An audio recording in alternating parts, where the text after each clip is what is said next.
Bueno, le doy la bienvenida a todos los que hoy nos acompañan y como lo dije la última vez, lo que hoy vamos a hacer es centrarnos en dos temas fundamentales, en mi opinión, para el entendimiento del Sermón del Monte, que es la relación entre la ley y la enseñanza de Jesucristo aquí. Esto va a ser la primera parte. Y la segunda parte tiene que ver con el tema del Padre Nuestro, de esa oración modélica. Pero antes de llegar a esto, vamos a tomarnos un tiempo de oración. Señor, gracias te damos en este momento por poder estar conectado de nuevo. Gracias te damos por la tecnología que tú nos has dado y que nos une a través de miles de kilómetros y nos pone en condiciones de impartir ese estudio de esa manera. Señor, te pedimos que tú nos bendigas en ese tiempo, que sea de tu agrado y que también podamos sacar el máximo provecho de lo que vamos a estudiar. Te lo pedimos, Señor, en tu nombre y para tu honra y para tu gloria. Amén. Bien, entonces aquí pongo, obviamente, la conferencia número 4, la ley cumplida y la continuidad del reino.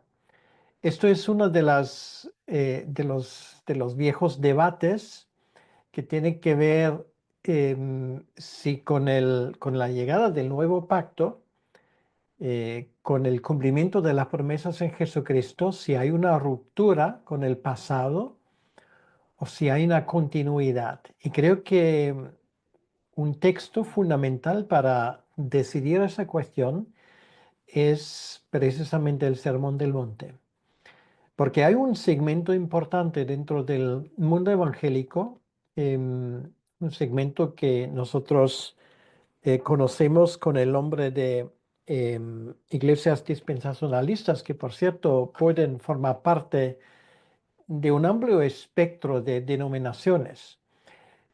Es precisamente ese dispensacionalismo, em, con su fuerte énfasis en Israel, y también en el hecho de que el tiempo de la iglesia no fue previsto originalmente por los profetas, con el tema del rapto, de la gran tribulación. Todo ese tema que todavía no le hemos dado, digamos, una conferencia específica para hablar sobre esto, pero lo hemos escuchado todos y algunos de ellos, como un servidor, por ejemplo, en algún momento también seguimos esa línea. Pues precisamente esa línea nos quiere hacer entender que el Sermón del Monte realmente no es para nosotros, sino es para el milenio.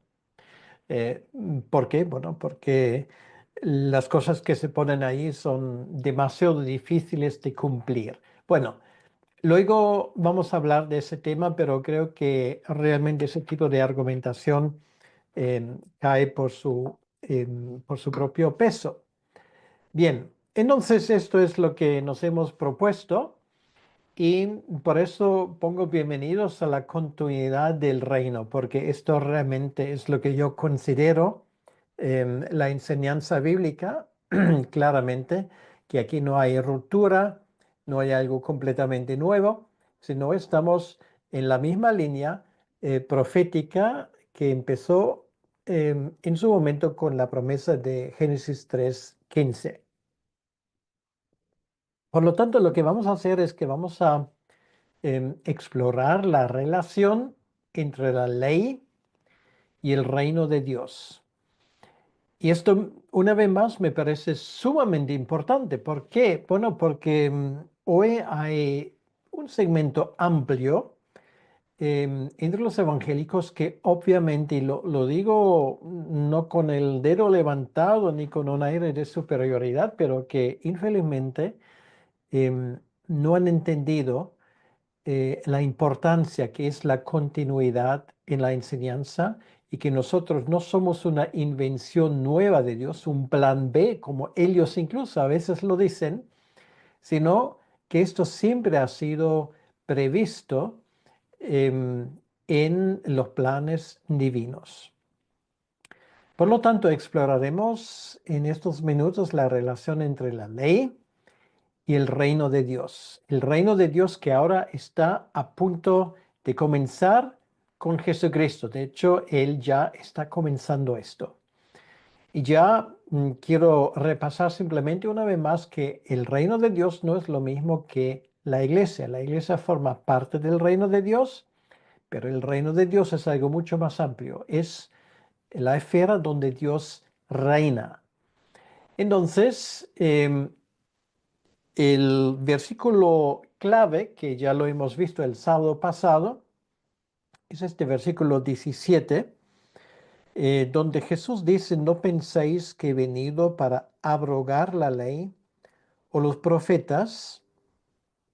No he venido para abrogar, sino para cumplir. Y esto es muy importante. Yo creo que para ese grupo que estamos juntos ahora no es una novedad, por eso no voy a insistir mucho en ello, porque creo que ya lo hemos estudiado bastante y creo que somos plenamente conscientes de qué estamos hablando. Pero una vez más, simplemente Jesús lo que él dice aquí es que toda la Biblia, o sea, particularmente él está hablando del Antiguo Testamento, de la ley y de los profetas, están indicando hacia él. Y lo que Jesús ahora está a punto de hacer no es poner fuera de validez la ley mosaica, sino él ha venido para cumplir esa ley. Quiere decir, en cuanto a su parte ceremonial, de eso vamos a hablar en un momento,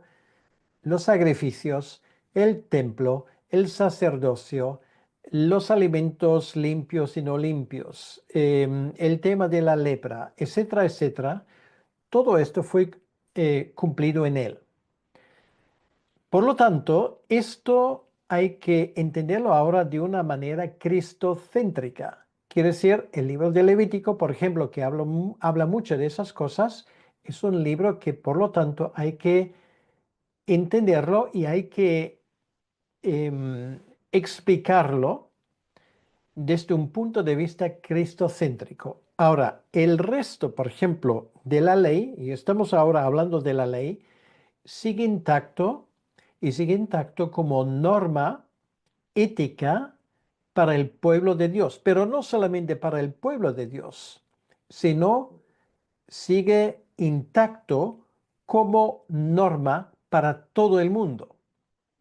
Entonces, esto es muy importante para que lo entendamos. Y si lo decimos para todo el mundo, es decir, que aquel que no es creyente, al darse cuenta, por ejemplo, lo que dice Jesús en Mateo 6:48, sed pues vosotros perfectos como vuestro Padre que está en los cielos es perfecto.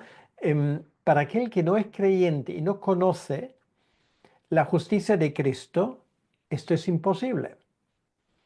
Lo han intentado cumplir, por ejemplo, los fariseos, y Jesús en ese contexto, lo hemos escuchado el sábado, dijo, si vuestra justicia no es mayor que la justicia de ellos, de los fariseos, no van a poder entrar en el reino de Dios. O sea, quiere decir, la cuestión no es no intentar cumplir esto, sino cumplirlo, pero con un corazón cambiado. Esto realmente es el tema. Y bueno, el objetivo ahora a lo que quiero llegar hoy es entender ese sermón de molde, como es la ley del Antiguo Testamento, como em, estándar, como norma ética hoy para nuestra vida. Y ya nos hemos dado cuenta de una cosa muy importante. Los principios bíblicos siguen lo mismos, pero las circunstancias a veces requieren una aplicación distinta. Por ejemplo, Si tú tienes una nación, como ocurrió cuando Moisés llevó a los israelitas fuera de Egipto, si tú tienes una nación que es una teocracia, quiere decir donde Dios gobierna a través de la ley, entonces esa ley es vinculante para todo el mundo. Quiere decir, para los extranjeros que se encontraban entre los israelitas, igual que para los israelitas que no creyeron, que también había algunos, y por supuesto, pero la mayoría que era creyente, se aplicaba a todos. Ahora, en el momento cuando Jesús da el sermón del monte, la situación es distinta. Todavía no ha empezado realmente este movimiento que podríamos llamar la iglesia o el reino de Dios. Está todavía limitado a un grupo de 12 personas y algunos seguidores más. Entonces, en este caso, al encontrarse en una situación de minoría, ellos no pueden decir, vale, pero entonces vamos a aplicar esto a todo el mundo. O sea, aplica esto a los romanos. Los romanos se te van a reír en la cara. Entonces, esto es lo importante para que veamos. Jesús usa el Sermón del Monte, hace una exposición de la ley, pero aplicada a esa situación particular. Y en la medida que crece la influencia del reino de Dios y se extiende a la legislación, por ejemplo, estatal, en esa medida, esto se va a hacer vinculante para todo el mundo. Pero para llegar a esto, hay que buscar una estrategia que evite los conflictos en la medida de lo ser posible, porque estamos en minoría, en una pequeña minoría aún. Bien, entonces esta es la idea que hay detrás y si tenemos esta idea del Sermón del Monte, la cosa va a ser mucho más fácil para nosotros. Ahora quiero llegar a otra cosa y esto es muy importante para que entendamos exactamente y, y por qué la ley. O sea, ¿por qué dio Dios la ley? Y para responder a esa pregunta, nos vamos a encontrar con un pasaje que es muy curioso, que es el de Marcos 12, 29 y 30, donde viene un escriba y se dirige a Jesús y le pregunta, Señor, ¿cuál es el mandamiento más importante? El mandamiento más importante de esa pregunta, lo que tenía realmente, lo que es el fondo de esto, es la idea, Señor, ¿cómo podemos resumir la ley? ¿Qué es el mandamiento más importante que de cierta manera lo resume todo? Ahora, si yo hago la pregunta, ¿cuál es el mandamiento más importante? La mayoría de la gente, bueno, ustedes no, porque ya lo han aprendido, pero la mayoría de la gente van a responder a esa pregunta, ¿cuál es el mandamiento más importante? Bueno, amarás al Señor tu Dios con todo tu corazón. Y la respuesta es incorrecta, porque mira lo que Jesús dice. Él dice a esa pregunta, responde a esa pregunta, ¿cuál es el mandamiento más importante? Escucha, Israel, el Señor tu Dios uno es. Ahora, luego él habla de amarás al Señor con todo tu corazón y amarás a tu prójimo como a ti mismo. Entonces, ¿qué nos explica esto? Quiere decir, el punto de partida es Dios.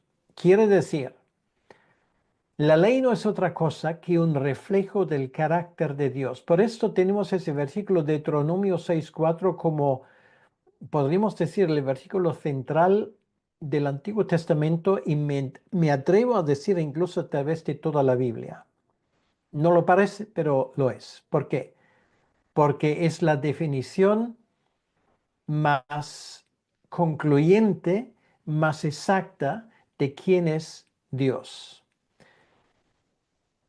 El Señor, tu Dios, uno es. Bueno, de esta afirmación sencilla, se lo he dicho creo que en varias clases, se podría deducir una serie de verdades sobre Dios. Por ejemplo, Dios existe, Dios es único, quiere decir que es el único de su categoría. Dios está por encima de los dioses. Por ejemplo, de que Dios es uno en el sentido que no está dividido, etcétera, etcétera, etcétera. Hay varias cosas que podríamos deducir de esto. Esto es el punto de partida.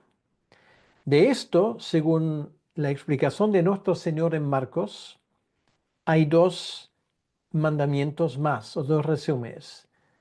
Amarás al Señor tu Dios y amarás al prójimo como a ti mismo. Es la tabla de los mandamientos. Bueno, aquí por error he puesto 1 al 4, es 1 al 5 realmente, y del 6 al 10.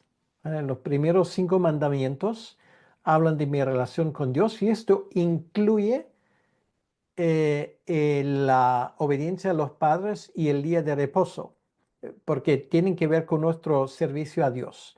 Y establece la importancia de la autoridad legítima, que es la forma como Dios gobierna este mundo. Luego, en la segunda tabla tenemos el amor al prójimo.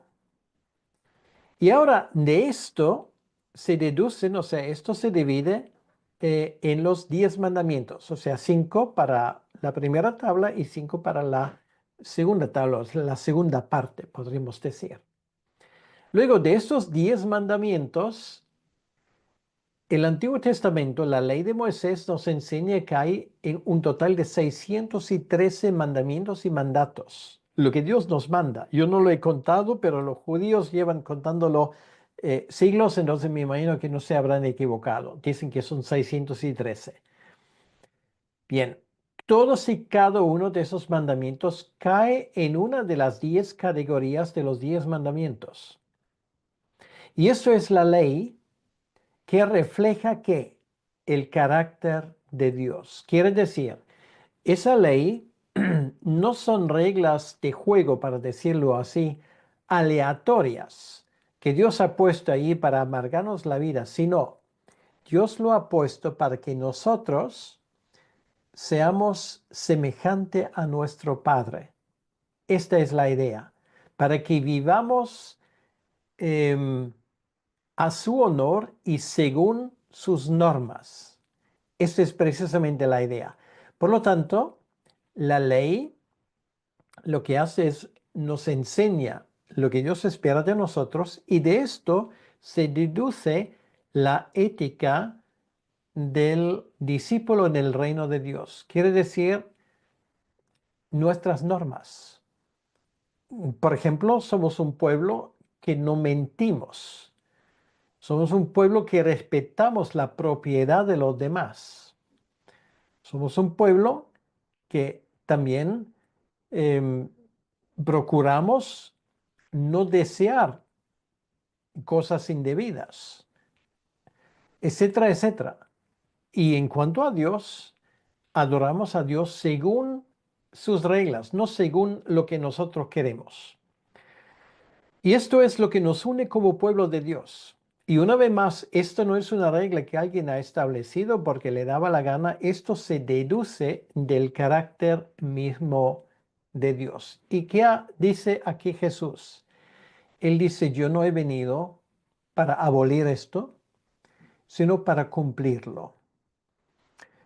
Quiere decir, su vida da pleno cumplimiento a la ley, o sea, él mismo personalmente ha cumplido cada detalle de esa ley.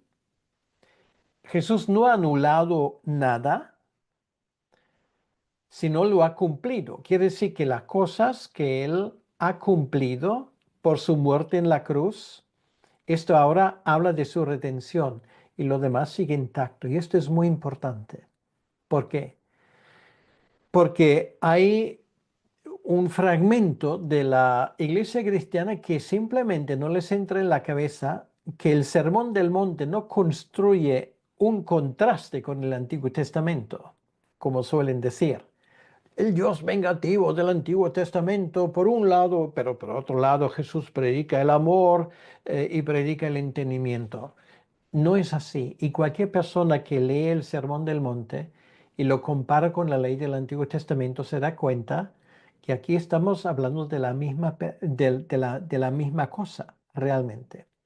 Quiere decir, Jesús cumple la ley, él cumple algunas partes de la ley y además, muy importante, no lo anula. Por lo tanto, esas normas de la ley ahora son ley en el reino de Dios. Quiere decir que donde Dios reina, empezando con la iglesia, la familia, y cualquier lugar donde hay personas que viven su vida para la gloria de Dios. Allí está el reino de Dios y por lo tanto allí se aplican estas reglas.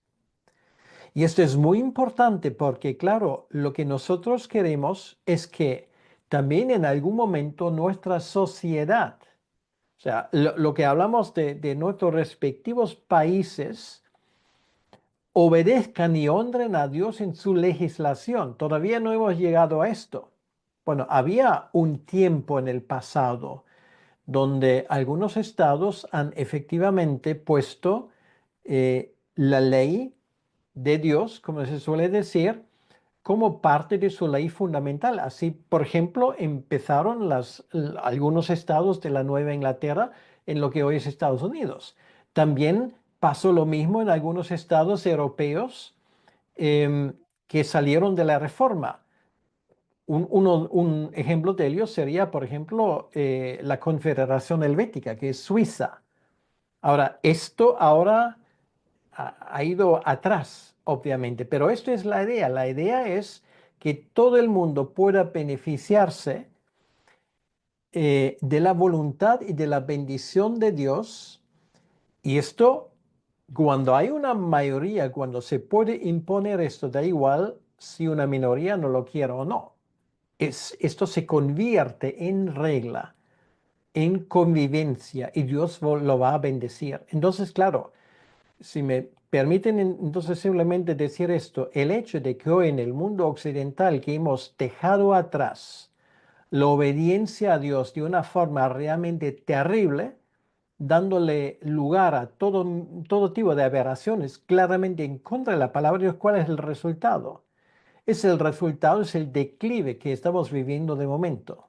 O sea, yo de momento les hablo de un continente que está muriéndose y estoy en medio de ello. O sea, cada vez que yo salgo por esta puerta y veo lo que está pasando a mi alrededor, cada vez que escucho hablar alguien en la televisión, un político, alguien de la economía, me doy cuenta de que esto aquí se está muriendo. ¿Y por qué? Porque se echa por la borda toda nuestra herencia que hemos recibido en la reforma. Esto es lo que hay. Por lo tanto, la ley sigue siendo guía para el reino. Y no el reino quiere decir donde Dios reina a través de sus agentes. Y cuando digo agentes, esto pueden ser pastores, pueden ser políticos, pueden ser personas que gobiernan sobre una empresa, pueden ser profesores de una institución que honra a Dios, etcétera, etcétera, etcétera. Donde está el reino de Dios, allí Dios quiere gobernar para el bien de todos. Entonces, esa permanencia de la ley queda claro, y esto lo hemos visto en su momento el sábado, por el énfasis de Jesucristo. Porque de cierto os digo que hasta que pasen el cielo y la tierra, ni una jota ni una tilde pasará de la ley. Bueno, ¿esto cuándo va a pasar? Bueno, esto va a pasar cuando Jesucristo mismo empieza a reinar finalmente, ¿vale? O sea, cuando realmente esa tierra se haya conquistado para el reino de Dios, y cuando Jesucristo ya pueda ejercer su dominio directamente. Todavía es futuro, pero va a pasar en algún momento. Entonces, cuando Él empieza con esto, cuando haya el nuevo cielo y la nueva tierra, entonces Él gobierna directamente. Pero hasta que esto no pase, ni una tilde ni una jota de la ley se quitará. Y bueno, hemos hablado de lo que significa esto. La jota, la yod, es la letra más pequeña del alfabeto hebreo. Y la tilde, pues son esos pequeños cuernecitos que son tan típicos de las letras hebreas. Entonces, Jesús testifica de que cielo y tierra testifican su duración. Mientras que el cielo y la tierra existen, em, esta ley de Dios, la palabra de Dios, que es eterna, seguirá existiendo. Y por lo tanto, como esto lo tenemos, la ley nos fue dado, entonces, ¿qué es nuestra tarea? Nuestra tarea es enseñar y obedecer, obedecer y enseñar. De manera que cualquiera que quebrante uno de esos mandamientos muy pequeños y así enseñe a los hombres muy pequeños será llamado en el reino de los cielos. Mas cualquiera que los haga y los enseñe, éste será llamado grande en el reino de los cielos. O sea, la buena noticia primero. Tú puedes no entender esto, como infelizmente algunos de nuestros hermanos dispensacionalistas no lo entienden, y sin embargo puedes entrar en el reino de Dios solamente que serás llamado pequeño, ¿vale? ¿Por qué? Porque te arrogas a decir, bueno, esto ya no vale, esto sí que vale, esto ya no vale, esto sí que vale. Valer vale todo y todo hay que aplicarlo. Y esto quiere decir que la ética del reino es superior a cualquier ética humanista, a cualquier cosa que se nos enseñe hoy a través de los medios de comunicación, lo que se llama el humanismo, esta ideología antropocéntrica, donde el hombre se convierte en la medida de todas las cosas y donde nuestros estados, poco a poco, han introducido una forma de entender ese mundo que excluye a Dios completamente. Y esto es nuestro problema que tenemos hoy en día. Quiere decir, si, si yo pretendo de que hay una zona neutral donde se puede decir, vale, pues esto no es la iglesia, pero en fin, tenemos que tener una ideología neutral, ¿no? Es que no hay ninguna neutralidad en esto. O estás con Dios o estás en contra. O sea, por esto Jesús dijo esta palabra muy radical. Por lo tanto, em, importante, esto hay que enseñarlo. Y estamos aún en ese proceso.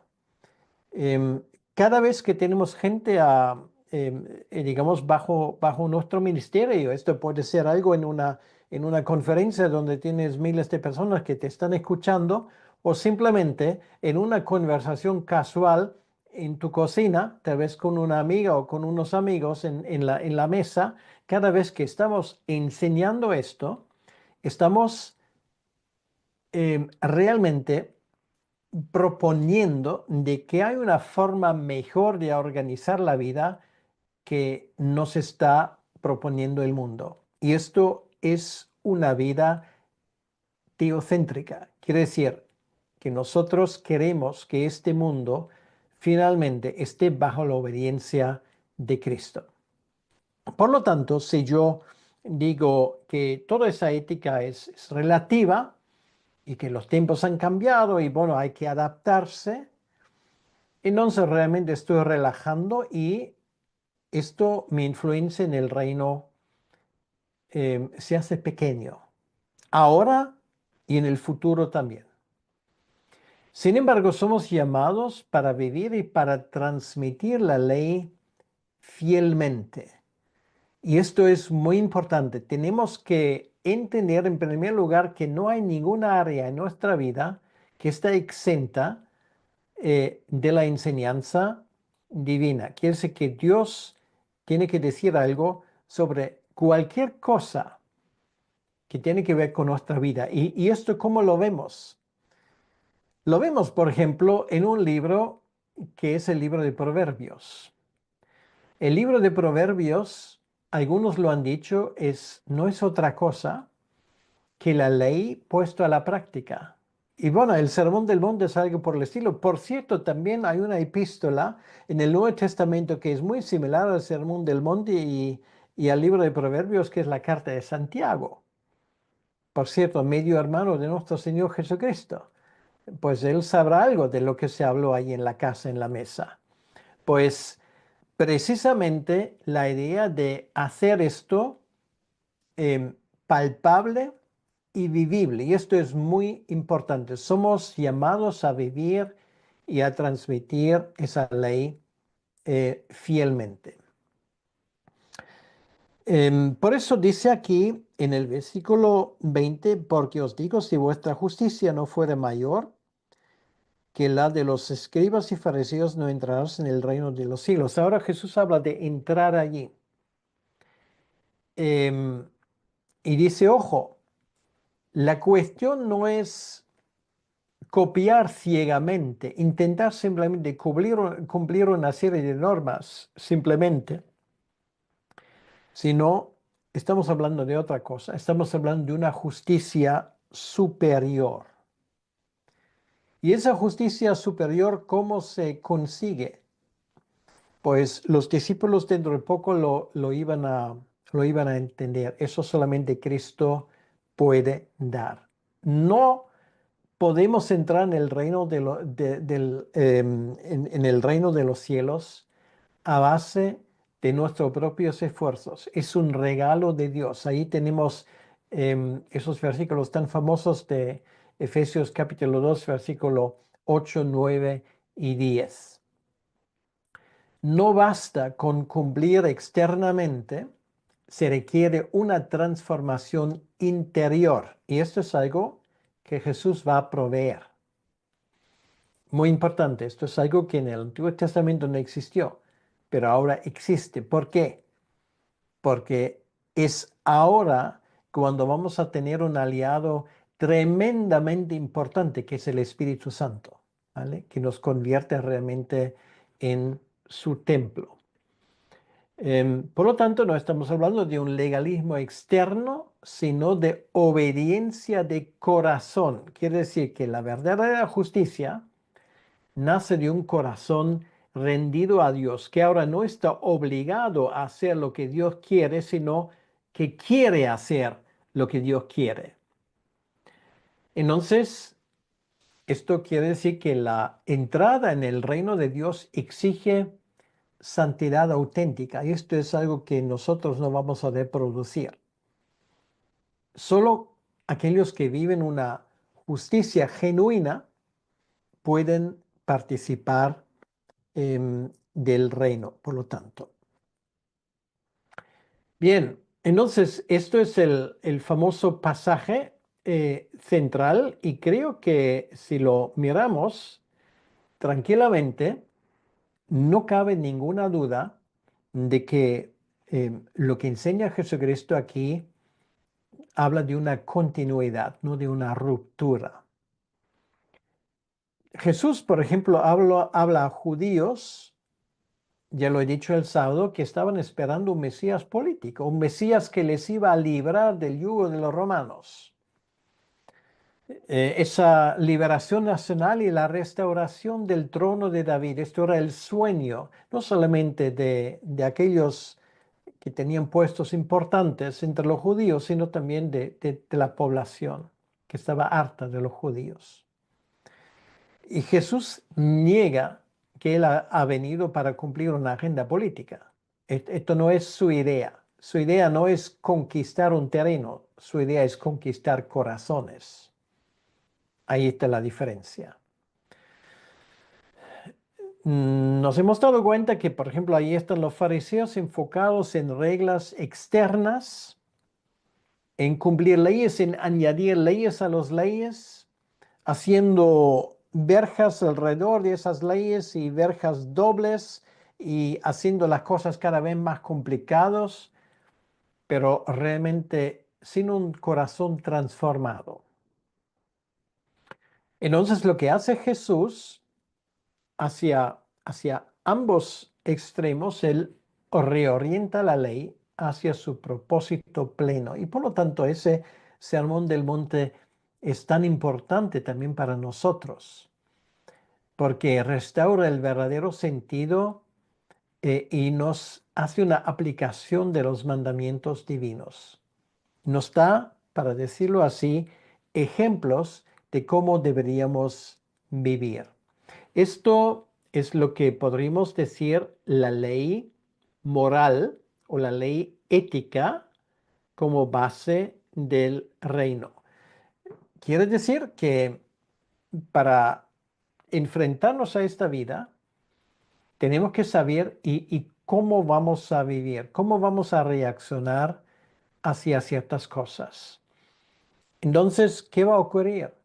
La gente cuando ve nuestra luz, cuando ve nuestras obras, van a preguntar, ¿de dónde viene esto? Y Jesús dice, lo deseable es que ellos lleguen al punto de darse cuenta de que esto viene de parte de Dios. Y finalmente alabarán a Dios, no a nosotros, sino a Dios, al ver nuestras buenas obras. Las buenas obras que no son la base de nuestra salvación, sino son resultado de un cambio en nuestras propias vidas.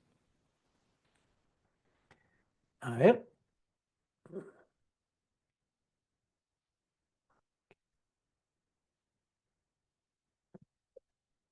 Entonces, Jesús cumple la ley en su propia persona, viviéndola perfectamente. O sea, nadie jamás le ha podido demostrar que Jesús haya quebrantado una sola ley, aunque lo han intentado, no lo han conseguido. Entonces, su vida es modelo de obediencia completa a la voluntad de Dios, por un lado. También tenemos la vida de Jesucristo que nos confirma y nos muestra la validez como estándar moral o estándar ético. Confirma la ley de tal manera que nos enseña que esto refleja el carácter y los valores divinos. Por lo tanto, esto, claro, lo primero que lo vamos a enseñar a nuestros hijos y que va a pasar, pues más tarde o temprano nuestros hijos se van a dar cuenta y se van a dar cuenta enseguida que la ley del reino choca con la ley del mundo, ¿vale? Obviamente. Por lo tanto, es tan importante que preparemos a nuestros hijos a este enfrentamiento. Y si somos ya mayores, pues obviamente nosotros mismos también lo vamos a notar.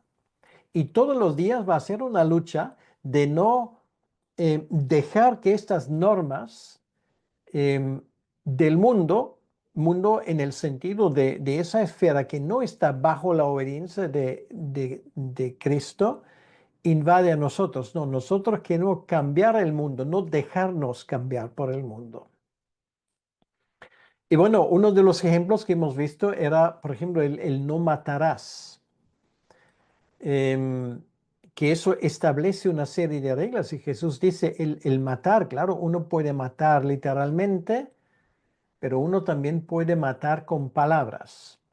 Ambas cosas están prohibidas y no están bien en los ojos de Dios.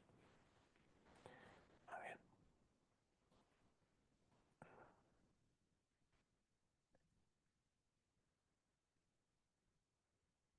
ahora sí, muy bien. Entonces, esto por un lado. Luego, si vamos por un momento solamente a ver una apreciación, una de muchas, por cierto, del apóstol Pablo sobre ese tema.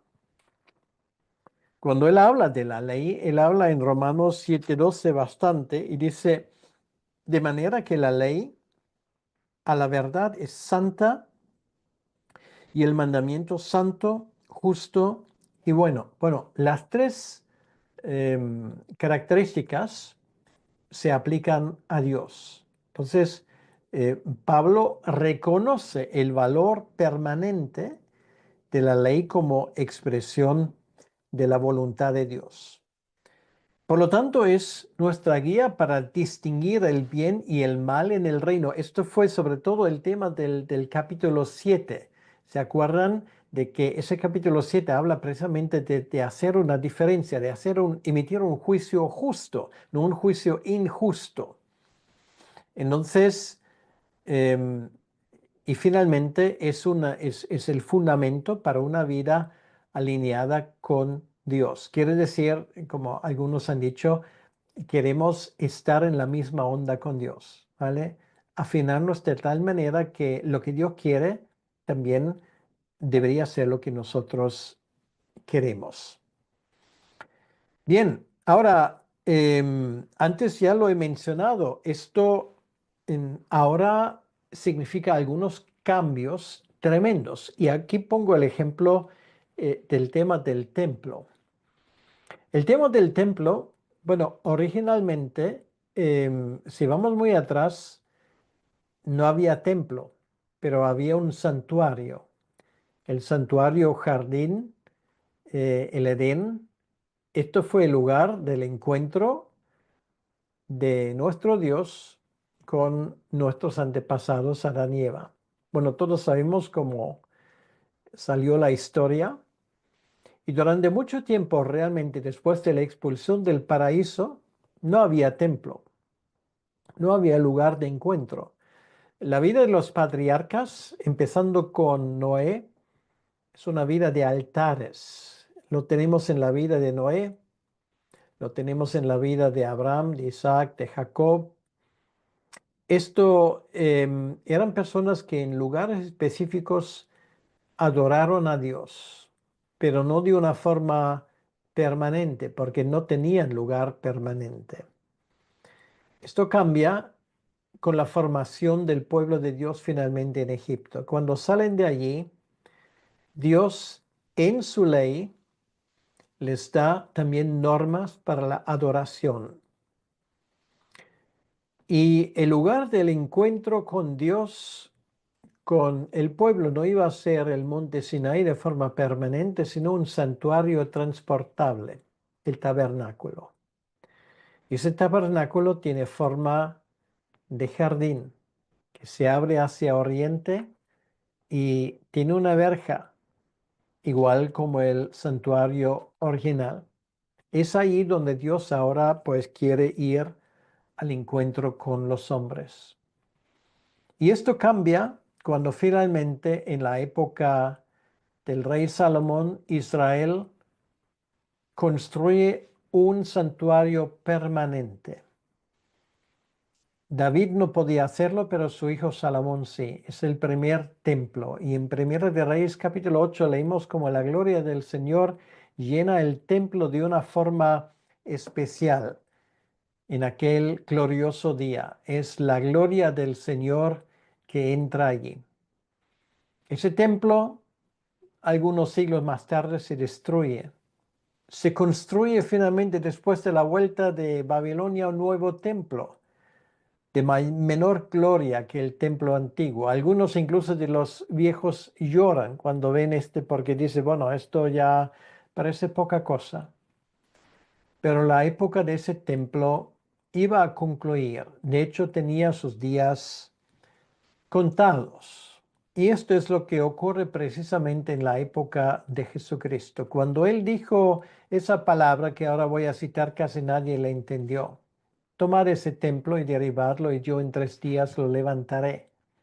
Juan nos explica que Él estaba hablando del templo de su propio cuerpo. Quiere decir que cuando Jesús llega, el templo ya pierda definitivamente su significado. Y es la razón porque con la venida de Cristo, los días del templo en Jerusalén están contados, porque es un modelo que ya no sirve. Porque Cristo, en el cual vive la deidad en forma corporal, como dice Colosenses, ha venido. Cuando Jesús finalmente vuelve al Padre, Él promete mandar el Espíritu Santo. Y ese Espíritu Santo llega el día de Pentecostés para llegar sobre los apóstoles. Les llena individualmente y les llena también como iglesia. Quiere decir que a partir de ese momento se cumple lo que Pablo luego en 1 Corintios describe, que tanto el creyente individual como la iglesia son templo del Señor. Y esta época sigue intacto ahora. Lo mismo ocurre con el sacerdocio. Los sacerdotes del Antiguo Testamento eran mediadores entre Dios y el pueblo. El sumo sacerdote entraba una vez al año en el santuario, en el lugar santísimo, para hacer expiación por el pueblo. El sumo sacerdote es Jesucristo y todo esto se cumple en él. Y los sacerdotes somos nosotros ahora, como dice en la primera carta de Pedro y otros lugares también. Somos nosotros en ese sentido los mediadores en un tamaño más pequeño y más reducido, porque nosotros mediamos la verdad divina para los que viven alrededor de nosotros. Si nosotros no hablamos de Cristo, nadie va a hablar de Cristo. Por lo tanto, el sistema sacerdotal actual depende de la iglesia y depende de nosotros, todo bajo el sumo sacerdocio de nuestro Señor y Salvador Jesucristo. Ahora, lo mismo ocurre con los sacrificios. Para decirlo de una forma resumida, en el Antiguo Testamento los sacrificios solamente consiguieron una expiación temporal de los pecados, realmente cubrieron los pecados, pero no eran un remedio. Por esto había que repetirlos continuamente. El sacrificio de Cristo es una expiación total, perfecta y eterna. Y como dice Hebreos, realizado una vez y para siempre. Y el resultado de esto es que la ley ceremonial se ha cumplido en Cristo. Pero la ética, la ley que regula la vida, que regula las demás cosas, sigue obligatoria. Voy a poner el ejemplo más sencillo. Cristo no cumplió la ley de no matarás, ¿vale? Quiere decir que esto no tiene nada que ver con el culto. Esto es una ley que regula la convivencia y por lo tanto, según lo que ha dicho Jesús, esto sigue intacto y todo lo que implica.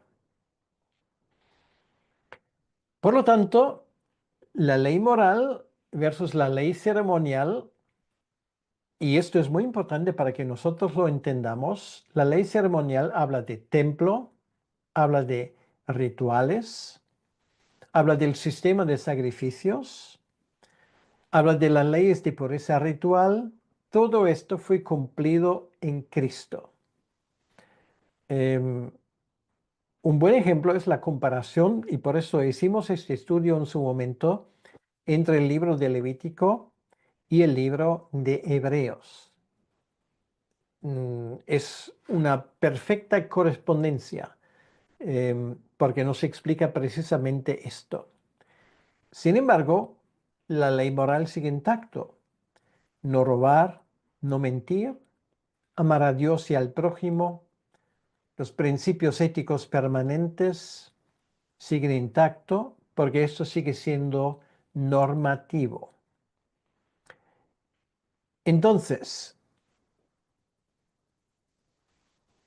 vamos a hablar un poco de argumentos versus ese tipo de doctrina que llamamos el dispensacionalismo, que me parece muy importante. Hoy estamos en un grupo reducido y puedo hablar más abierto y más directo, que tal vez lo haría de otra manera, porque eso hay que entenderlo bien.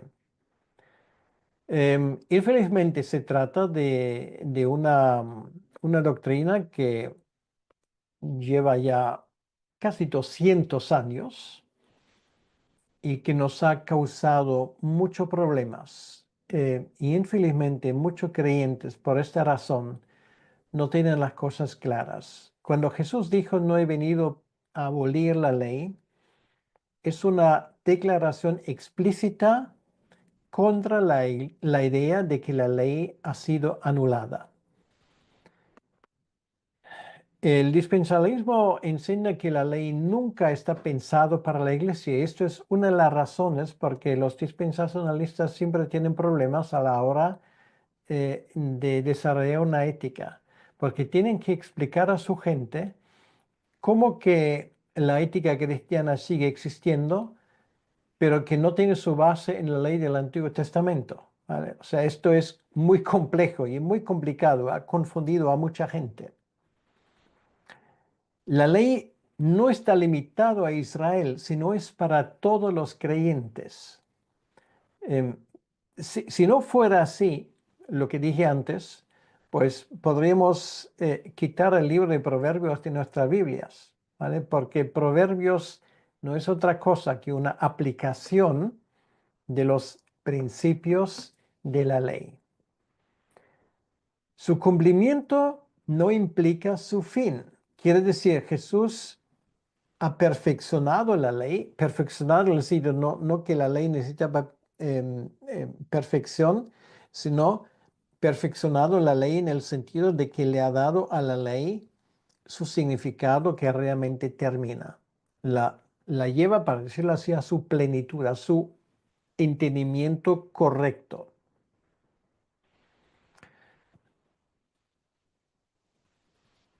Ahora, un segundo aspecto que me parece muy importante es que el Nuevo Testamento mismo repite mandamientos como, por ejemplo, de la necesidad de amar al prójimo. ¿Vale? Esto habla de la segunda tabla de la ley, lo cual nos indica que esto sigue intacto. La ley moral trasciende dispensaciones. Quiere decir que esto era ley en los tiempos de Moisés, era ley en los tiempos de David, era ley en los tiempos del Nuevo Testamento, era ley en todas las épocas, realmente. De hecho, algunas de las cosas era ley incluso en los tiempos de Abraham. Por ejemplo, también un tema que hoy hay mucha gente que, que me mataría por mencionar esto, el tema del diezmo, ¿vale? El diezmo es anterior incluso a la ley. Jesús en ningún momento dijo, no, el diezmo es irrelevante. Él lo menciona en el Nuevo Testamento. Cuando él habla de los fariseos, él dijo, pues ellos están rozando el rizo, eso sí, o rizando el rizo, pero él no dijo, eso no hay que hacerlo. Lo que él dijo es que hay que hacer una cosa y también la otra. O sea, quiere decir, em, el diezmar no está mal. Lo que está mal es dejar las demás cosas. Por ejemplo, el amor al prójimo. O sea, hay que amar al prójimo y dar el diezmo a Dios. Ambas cosas. Lo hemos visto que es una ley anterior, porque Abraham sabía de esto y lo practicaba. Por lo tanto, hay una continuidad ética en todo el pueblo de Dios de todos los tiempos. Em, por ejemplo, otra cosa sería en cuanto a nuestra relación con Dios es la salvación por la fe. Adán se salvó por la fe. Abel se salvó por la fe. Noé se salvó por la fe. Lo mismo Abraham, Isaac, Jacob, Moisés, David, Salomón y todas las personas que vinieron después. No había otra forma. La única manera. Por lo tanto, no hay salvación por obras, por cumplir los 10 mandamientos o por intentarlo. Entonces, una vez más, vemos una continuidad ética y también salvífica en el pueblo de Dios. Y una tercera cosa que me parece importante, Pablo nos dice en Romanos capítulo 3, en el versículo 31, él hace una pregunta retórica y pregunta, segundo, luego, ¿por la fe invalidamos la ley? Quiere decir que ahora que ha llegado la redención de Cristo, ¿ya la ley no tiene importancia? Y él dice, en ninguna manera, sino que confirmamos la ley. O sea, uno a veces se pregunta, ¿y cómo la gente puede venir con esa idea tan feliz que la ley ya no importa? Lo vemos con esta negligencia tan terrible que existe en muchas iglesias de no hablar del Antiguo Testamento. La fe establece la ley. Y esos 613 mandamientos, a menos que fueron cumplidos en la redención de Cristo, pues siguen siendo válidos. Muy bien. Ahora, vamos a hablar, y con esto ya concluyo, del daño que hacemos cuando decimos que la ley ya no se aplica a nuestro tiempo. Hay varias cosas que hay que mencionar. Rechazar la ley nos deja sin base clara para la ética. O sea, tú no puedes establecer una ética cristiana, que es una forma como debemos de vivir si no tomas en cuenta la ley del Antiguo Testamento. Yo voy a poner un ejemplo. Em, la ley del Antiguo Testamento establece em, la prohibición clara de la homosexualidad. Jesús nunca habla de ese tema. Por lo tanto, algunos han dicho, por lo tanto, en el Nuevo Testamento, bueno, esto ha cambiado. Y no es así. Porque aunque Jesucristo nunca habló del tema, pues luego el apóstol Pablo habla del tema. Entonces, ¿qué hace Pablo? Aunque Jesucristo nunca dijo ni una palabra sobre el tema, porque no tocaba, lo que Pablo implica es que, por supuesto, estos principios siguen en pie. Entonces, sin la ley divina, las normas morales se vuelven ambiguas y difíciles de definir. Y esto es exactamente lo que hoy tienes en algún segmento de la iglesia evangélica, normalmente con tendencias liberales, que hacen precisamente esto, una confusión ética. Por ejemplo, todo está permitido mientras que hay amor. Bueno, yo he escuchado esto tantas veces. Bueno, a veces de una forma más compleja, pero lleva a ser la misma cosa. Luego, hay una serie de decisiones subjetivas. Las personas comienzan a tomar decisiones basadas en preferencias personales o sus sentimientos, o lo que también ocurre, supuestas inspiraciones del Espíritu Santo directamente hacia ellos. O sea, todo se vuelve subjetivo en vez de seguir a principios bíblicos.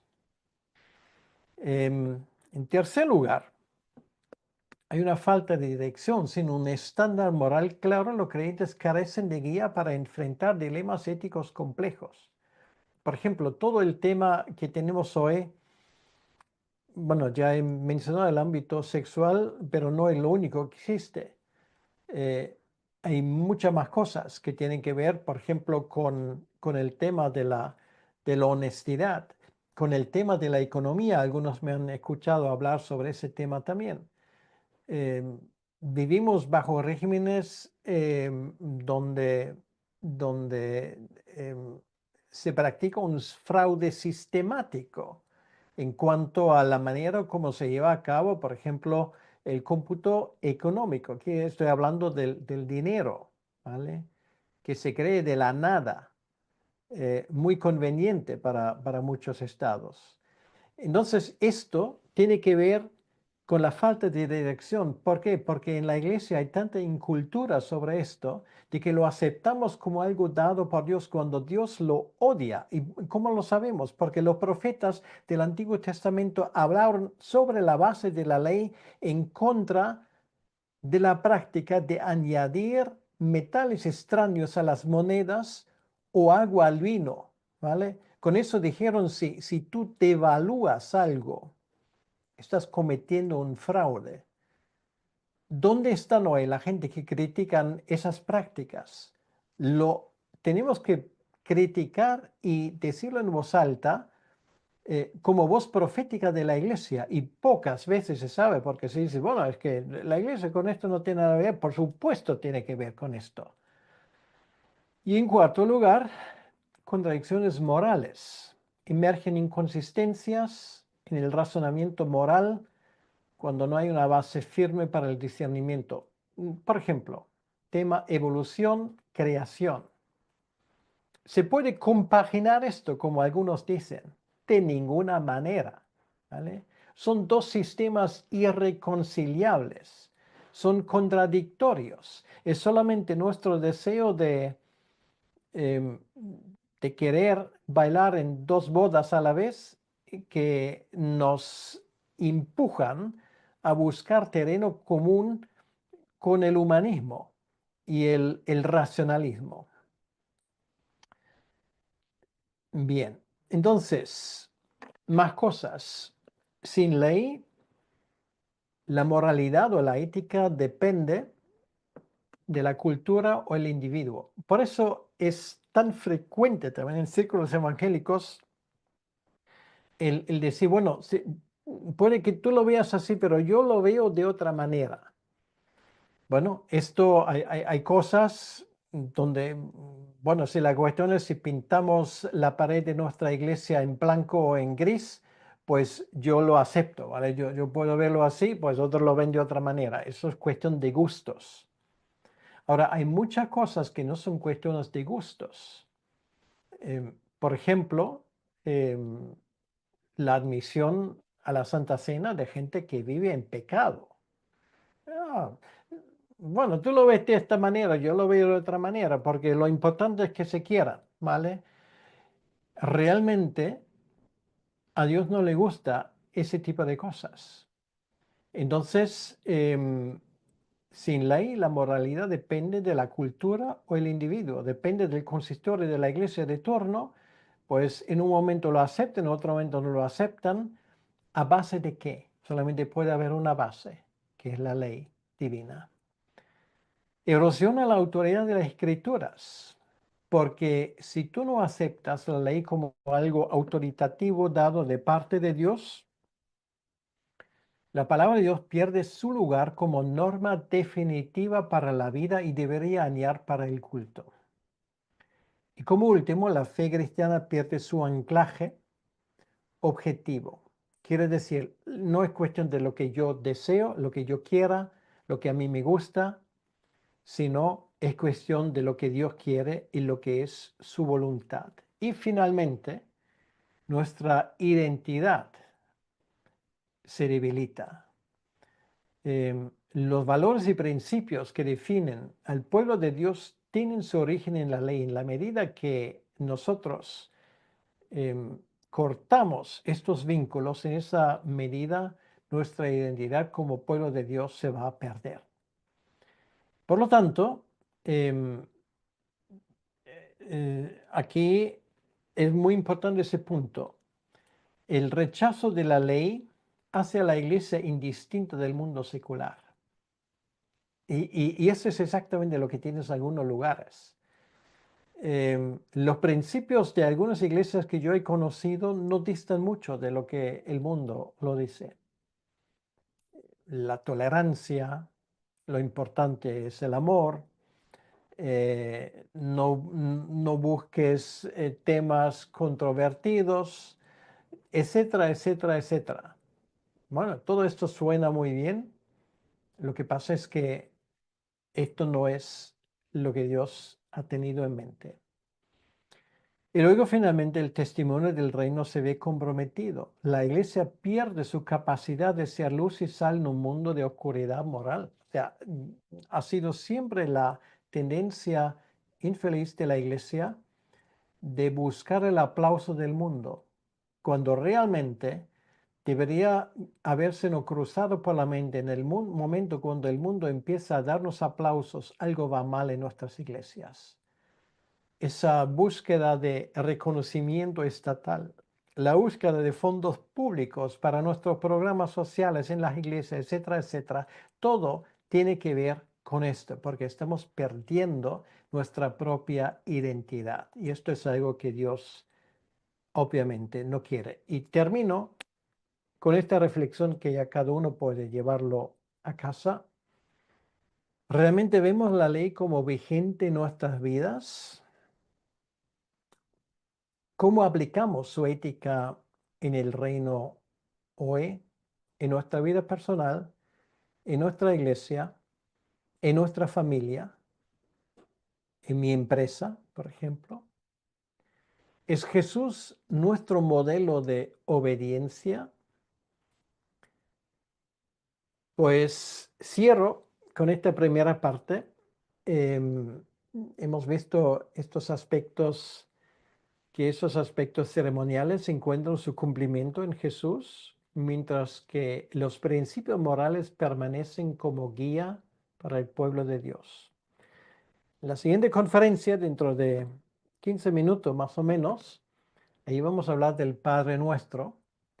em, un tema muy importante, por eso lo he escogido y vamos a cerrar esto con una oración donde vamos a pedirle al Señor que Él nos guía, en ese sentido nos dé sabiduría y fuerza para vivir según sus principios eternos. Oremos.